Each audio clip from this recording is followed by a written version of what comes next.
Буџетот е ликвиден, пари има за справување со последиците врз домашната економија од руско-украинскиот конфликт, уверува првиот финансиер Фатмир Бесими.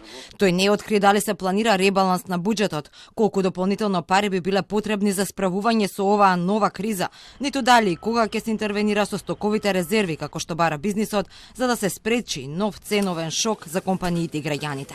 Тврди ситуацијата секојдневно се следи, уверува дека денарот и финансискиот систем ќе останат стабилни и апелира да не се дига паника. Но ние работиме, ситуацијата е тешка, не викаме дека е лесна, следиме сериозно ситуацијата, сериозна е што се случува, меѓутоа до сега во рамките на планираното ние се справуваме со тоа и сакаме да уверуваме дека навремено, како што направивме 20-21 навремено и за овој најнов предизвик, ќе излеземе во пресред во смисла на заеднички решенија кои ќе бидат одржливи и за нашата економија. Бизнисот пак веќе алармираше дека состојбата е сериозна, побара веднаш да се активираат стоковите резерви. Немам квалитетна информација дали стоковите резерви се полни. Ако не се полни, да се наполнат тие резерви, да бидеме спремни за најлошо сценарио.